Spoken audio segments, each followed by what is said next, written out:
The alien bar was dimly lit, filled with the smoky haze of burning leaves. It was a place where warriors, traders, and wanderers sought refuge from the galaxy's chaos. Tonight, silence enveloped the room as the alien bartender, Gretic, a scarred veteran of the Shrike Wars, spoke. "If you ever fight humans in war," Gretic began, his gravelly voice cutting through the silence, "never, ever harm their children. You'll awaken something in them you'll wish had stayed buried." The usual clamor of conversation and laughter was replaced by the gravity of his words. A crowd of listeners leaned in, captivated. Among them was a human, sitting quietly in the corner, his weathered features betraying a history of battles fought and lost. "I served in the Shrike Wars," Gretic continued, flexing his many-jointed hands. Black burns marked his fingers, a permanent reminder of the horrors he'd witnessed. "We thought humans were weak, smaller, softer. But we were wrong. It all changed the day we targeted their colony on Tau Ceti." The room grew even quieter. Everyone knew what that meant. Targeting human colonies wasn't just war, it was an invitation to catastrophe. Gretic's voice trembled as he recounted the fateful mission. "Our orders were clear: raise the outpost, take prisoners, and send a message. But there were children on that rock. When we dragged them out, screaming, a single transmission escaped before we silenced their comms. We didn't think much of it, until retaliation came." The Tau Ceti colony was a testament to humanity's resilience. Nestled within a vibrant canyon of copper-red cliffs, its domes shimmered beneath twin suns. Children laughed as they chased robotic drones through gardens. Families gathered for evening meals, the hum of machinery mingling with soft conversations. Maria Talbot, Marcus Talbot's younger sister, stood on her balcony, gazing at the stars. Her daughter, Lila, tugged at her sleeve. "Mom, tell me a story." Maria smiled, brushing a strand of hair from Lila's face. "All right, little star. But just one. Your uncle always says." Her words were cut off by the wail of the colony's alarms. The sky darkened as Shrike ships pierced the atmosphere, their engines shrieking like banshees. Maria scooped Lila into her arms and ran toward the shelter, her heart pounding. Aboard the Revenant, Marcus Talbot reviewed the transmission from Tau Ceti. His sister's voice broke through the static, "They're here, taking the children. Lila, hide. Oh God, someone, please help." The recording cut off abruptly. Talbot slammed his fist onto the table. Around him, his crew stood silent. The room was heavy with unspoken grief. "We're not just soldiers today," Talbot said, his voice steely. "We're avenging every child, every family they stole from us. No one is coming back empty-handed." The descent onto the Shrike planet was chaos. Anti-aircraft fire streaked through the atmosphere, lighting up the night. Talbot's dropship rattled violently as plasma bolts tore through its hull. "Klein, report." Talbot barked. "Shields holding for now, sir, but we're losing birds fast." As the ship broke through the planet's atmosphere, the alien landscape came into view, a jagged wasteland illuminated by the glow of Shrike fortifications. Talbot grabbed his rifle, his grip steady despite the adrenaline surging through him. The drop ship slammed into the ground, its doors hissing open. "Go, go, go!" Talbot shouted. The first wave of Marines poured out, met by a hail of plasma fire. Talbot followed, leading his team through the chaos. Shrike defenders emerged from bunkers, their reptilian forms moving with lethal precision. But the humans didn't falter. "They took our kids," a Marine roared, his voice cutting through the din. Talbot's heart burned with fury as he fired shot after shot. The Shrike fell back, unprepared for the ferocity of their enemy. Deep within the Shrike compound, Commander Vec stood before a holographic display of the battlefield. The human advance was relentless, far more ferocious than anticipated. Vec's claws tapped against the console as he analyzed their movements. "These humans fight like cornered beasts," he hissed to his second-in-command, Ralvek. They are inferior, Ralvek replied, his tone dismissive. They'll break. Vek's eyes narrowed. They fight as if death means nothing. That is what makes them dangerous. Talbot's team reached the outer perimeter of the Shrike fortress after hours of grueling combat. The towering structure was a jagged monolith of alien architecture, its sharp angles and pulsating energy fields exuding menace. Eyes on the prize, Talbot said, his voice firm despite the exhaustion etched into his features. Sir, the anti-aircraft guns are still operational, Klein warned, pointing to a cluster of turrets perched atop the fortress. Talbot glanced at his comms. Air support, status. The reply was grim. We can't approach until those guns are down, Lieutenant. You're on your own for now. Fine, Talbot muttered. He turned to his squad. We take those guns ourselves. The team moved methodically, clearing bunkers and turrets one by one. Talbot personally led the charge against the largest emplacement, his rifle barking as he fired at the Shrike defenders. Klein and his squad covered him, laying down suppressive fire. Charges are set, a Marine called out. Detonate. Talbot ordered. The explosion rocked the fortress, sending debris raining down. Smoke billowed from the wreckage as the anti-aircraft guns fell silent. The team breached the fortress's main doors, entering a labyrinth of shadowed corridors. The air was thick with tension. Every corner could hide an ambush. Watch for traps, Talbot warned, his rifle sweeping the hallway. They encountered resistance, Shrike soldiers desperate to repel the invaders. But the humans pressed forward, their determination unshakable. Finally, they reached the compound's central chamber. A massive blast door loomed ahead, its alien glyphs glowing faintly. This is it, Klein said, his voice low. Talbot nodded. Get it open. The tech specialist hurried to the control panel, his hands flying over the unfamiliar interface. After a tense moment, the door hissed open. Inside, the team found the children. They were huddled together in containment fields, their small forms trembling with fear. Talbot's chest tightened. He approached one of the fields, his voice softening. You're safe now. We're here to take you home. The tech specialist worked quickly to disable the fields. As the barriers fell, the children rushed toward the Marines, clinging to them with desperate relief. Sir, Klein said, his tone urgent. We've got incoming. Lots of it. Talbot's jaw clenched. We hold this room. No one gets through. Plasma bolts lit up the room as the humans fought with everything they had. The air was thick with smoke and the acrid smell of burning metal. They're flanking us. Klein called out, firing at a group of Shrike attempting to scale the walls. Talbot turned, his rifle spitting fire. The Shrike fell, but more surged forward. Suddenly, the comm crackled to life. Shuttle inbound, ETA 2 minutes. Not a second too soon, Talbot muttered. The team began a coordinated retreat, falling back toward the shuttle while covering each other. Talbot was the last to leave, his rifle blazing as he provided cover fire. The shuttle hovered just above the ground, its ramp extended. Marines and children scrambled aboard as the Shrike closed in. Move, move, move. Talbot shouted, ushering the last of the children onto the ramp.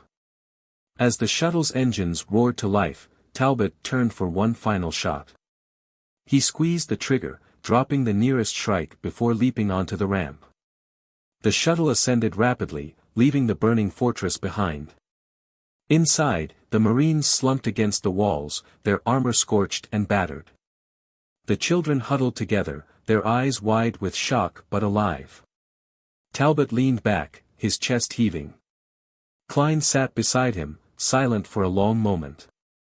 We made it, Klein finally said. Talbot didn't respond immediately. He stared out the viewport, watching the Shrike planet shrink into the void.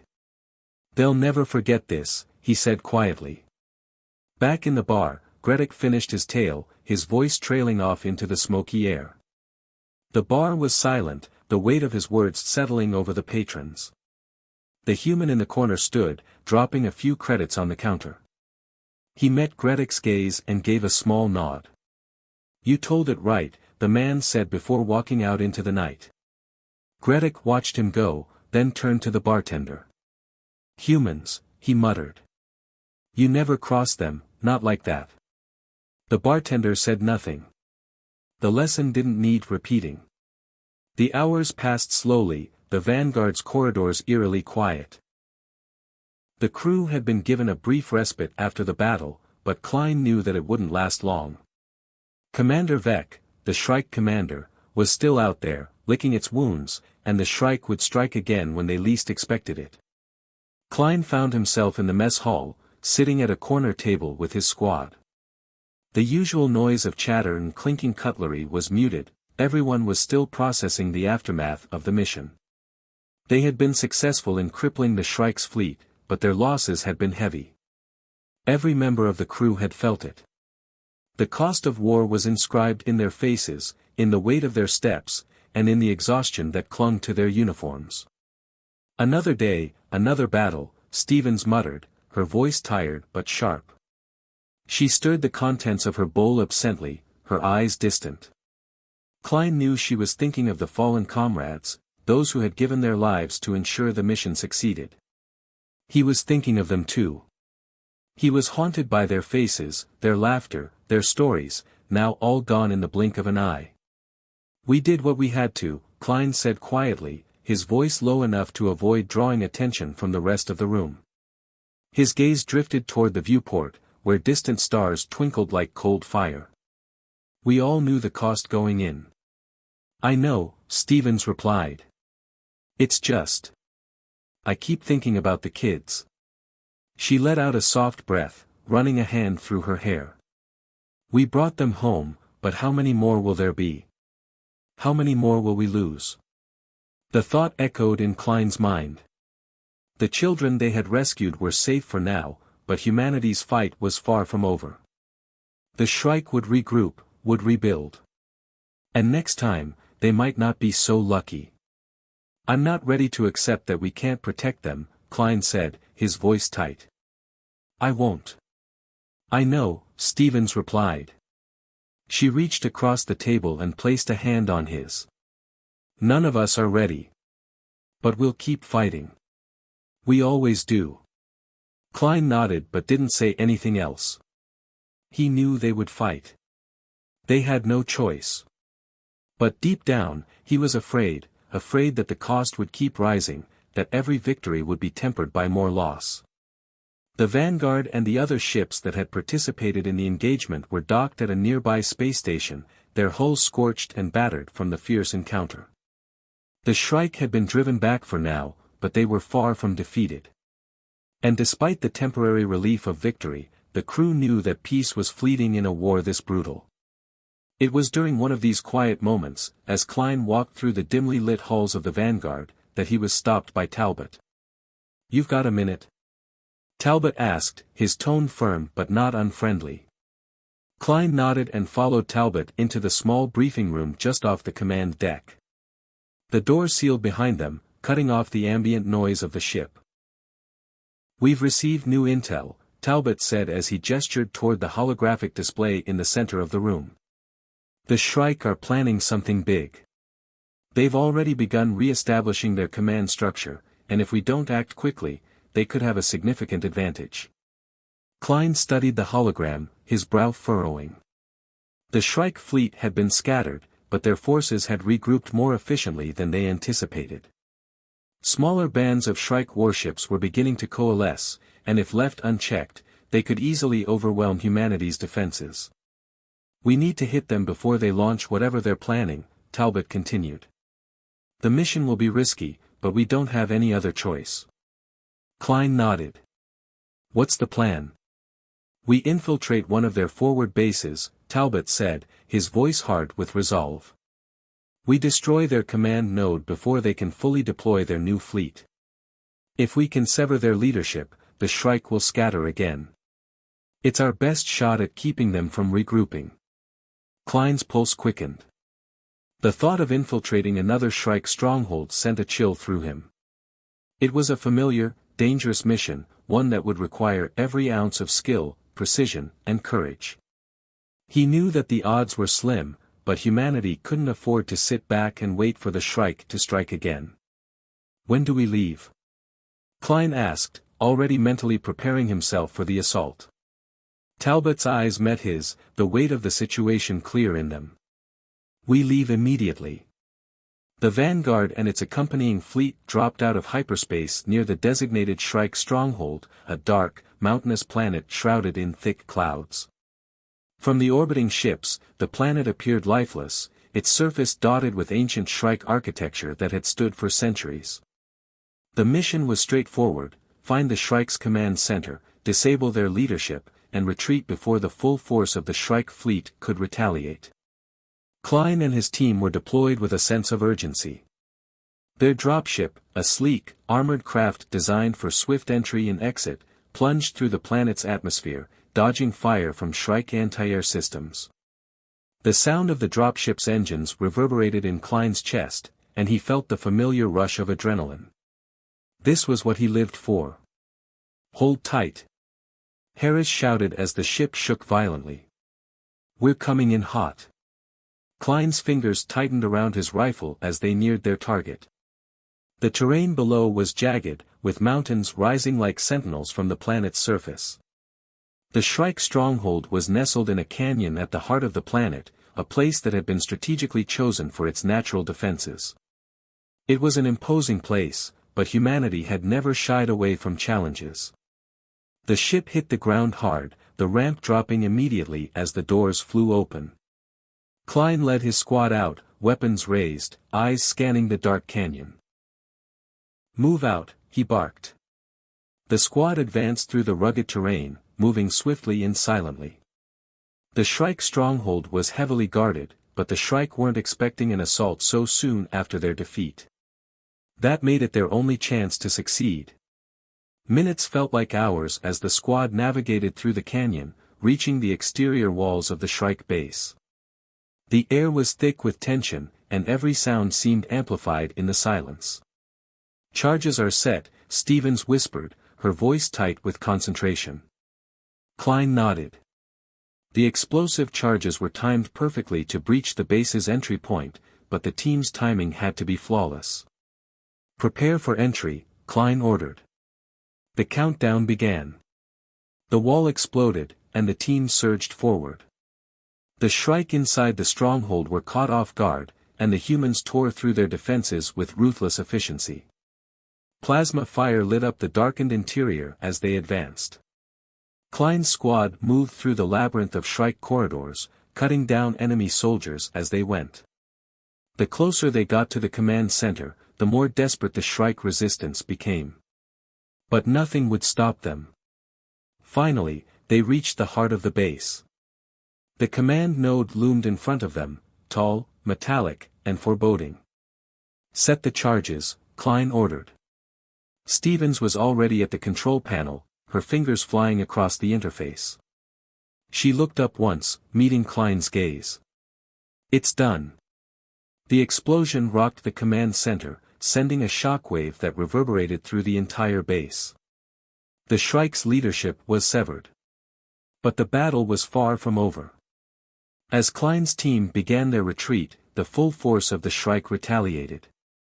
The base's defenses activated, and Shrike soldiers flooded into the corridors. "Move, move, move," Klein shouted, the urgency in his voice sharp. The retreat was a blur of gunfire and explosions as they fought their way back to the dropship.